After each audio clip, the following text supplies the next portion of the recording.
Hi, I'm Weston. I love talking about the Astros, and I'm here to react, I don't know what you'd call it, to Game 20 of the regular season. Astros 16-2 victory over the Los Angeles Angels. And I mean, man, what a game for the Astros. Offensively, what an unreal debut for Emanuel. And man, without further ado, to get into it, first inning, Jake Odorizzi would throw 5 pitches, and then his day would end. Something happened in his arm. Hopefully it was just like a little tweak, or maybe a pulled muscle, nothing serious. Because, boy, that would be kind of rough if we lose another pitcher. We really can't afford that at this point. So he would leave, and so Emanuel would make his major league debut, and man, was it a good one. Gets out of the first inning without any runs. Easy peasy. Let's go on to the bottom of the first. In that inning, bottom of the first, Correa leading off the game for the Astros with an absolute nuke up on the train tracks. Unreal. Just got every bit of that ball. The launch angle was 37, which is kind of crazy. But boy, Correa just smoked it. 1-0 immediately. Then Brantley would walk. Bregman would single. A wild pitch would move the runners to second and third. And then Brantley would single to make it a 2-0 game. Yuli would then ground into a double play, but Bregman would still score. It's 3-0 after 1 in the bottom of the second inning, Pujols would homer to make it a 3-1 game. In the third, a great play by Correa. It might not look impressive, but knowing how he set it up, a brilliant sliding play to get the ball, then just a really nice throw that he had already set his feet up for to get it over to first. I think it was only clocked at like 86. But still a really nice play to get in position for that, and I think it might go sort of unnoticed, but he's a very good defender at shortstop, and he's seemingly getting better as he goes along. Ohtani would also homer in the third to make it a 3-2 game, which started to make it a little tight of a race, and that wouldn't last long. It wouldn't be a close game for very long. Bottom of the third, Correa would lead off with a single, Brantley would double, then runners at second and third, no outs. Bregman with a deep drive, left center field, gone, 6-2. Astros are starting to open the game up. Jordan would strike out, Yuli would walk, Tucker just gets such an unlucky line out. He hit the thing hard, he hit it well, just a diving stop and a diving catch by the outfielder to rob him. And then Robel Garcia, would strike out to end the third inning. In the fourth, this is when we really start to break it open. Straw would double the lead off. Castro would single, and Straw comes home because he is, speedy boy. It's 7-2. Brantley would double. Then Bregman would ground a ball to the third baseman. He throws home, and it beats Jason Castro by a country mile. But it was a bad throw. Kurt Suzuki didn't field it at all, which veteran catcher in Kurt Suzuki, he's a World Series champion, and that was just a really bad play and bad fielding attempt by him, where he just kind of let it go past him. So Jason Castro would score. Now it's 8-2. Jordan would be intentionally walked at this moment to bring up Yuli Gurriel, which I don't know the logic here of why you're walking Jordan for Yuli, and you might say, well, it's the platoon advantage, and I would say, yeah, but Jordan had been in a slump to this point, and Yuli has been tearing the cover off the ball all year long. So there's some flawed logic here, and to prove that it was flawed logic, Yuli would single, scoring Brantley and Bregman, making it 10-2, so great plan there. A wild pitch would advance the lead runners, but then Kyle Tucker would strike out to end the fourth, which was a massive bummer. In the fifth, Castro would walk, Yuli would double, Bregman would walk, so now the bases are loaded, and Yordan Alvarez with a base-clearing triple, because he might be a big guy, but he can still get to third on this. Gets over to third, like I said, base-clearing triple. It's 13-2 in the fifth. And this is when we really started to take some players out of the game. I noticed right about the fifth, sixth, and seventh is when we really started to remove pretty much all the players. I think the only one that was like a normal starter that stayed in was Correa, Castro, and Straw, and Tucker. But the rest of them got removed for the most part. Like Bregman got taken out. I believe Brantley got taken out. But yeah, so that happens. In the sixth, Correa would field it on this really hard bounce to second while he's sliding over to get it. Just a brilliant play by Carlos Correa. Gets it, fires over to first, gets Ohtani, and that was just a beautiful play in the sixth. In the seventh, Correa singles. Toro got a fielder's choice. McCormick got hit in the butt.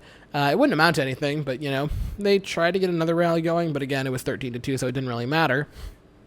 Then in the 8th, Yuli would double, and Kyle Tucker, finally gets some runs on the board, a home run into the Crawford boxes. I don't care that it was in the 8th inning of a blowout. I don't care that this made it a 15-2 game instead of a 13-2 game, and I don't care that it was off of a position player that was pitching. I don't care. Kyle Tucker needs something to go his way, and he got it here in the 8th with a 2-run home run to make it a 15-2 game. Garcia grounds out. He was 100% safe, and if you look at the replay, I don't know how you call him out there. Straw would double. Castro would then double to score Straw to make it 16-2.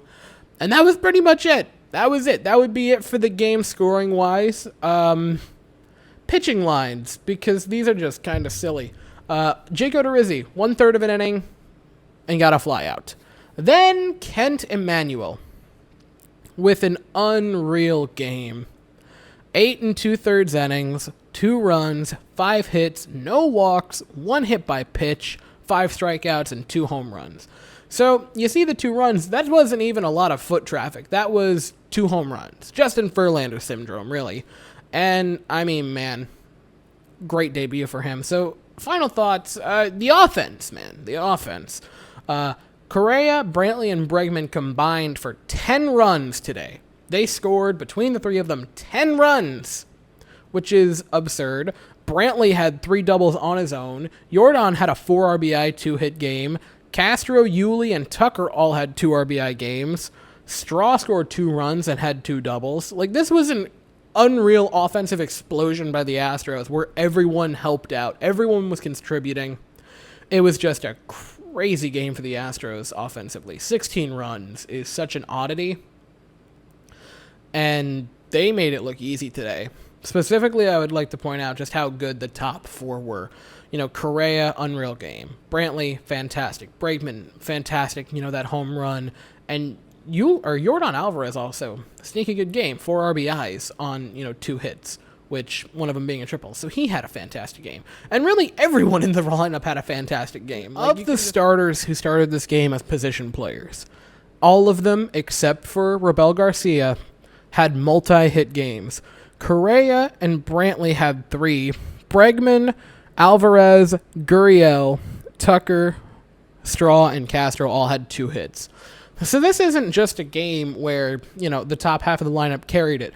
This was a total offensive outburst from the leadoff batter to the 9th batter. It was absurd for the Astros today, offensively. But that isn't even the biggest story in my eyes. Really, the biggest one is Kent Emanuel, who had one of the biggest statement games in the history of the game. Just after coming off of an 80-game PED suspension that was highly suspect, and you can look into that. I highly suggest it. It was a very strange thing that happened. There have been 21 players suspended for the same thing since 2015, and when they ask Major League Baseball about it, they just kind of respond with, "Oh, no, you're suspended. I don't care." So that was sort of odd. He then picked the number 0 to wear on the jersey because, in his own words, that's how many games he should have been suspended for. And then he comes in and has an absurd game. Pretty much a complete game for him. I know he didn't get the 1 batter. He could only get as many outs as possible for him. But after he came in, that was it. 2 runs given up. Both of them were home runs. So again, Justin Verlander syndrome. Didn't strike a ton of people out. But what I really want to talk about is just how efficient he was. Like I said, hardly any base runners.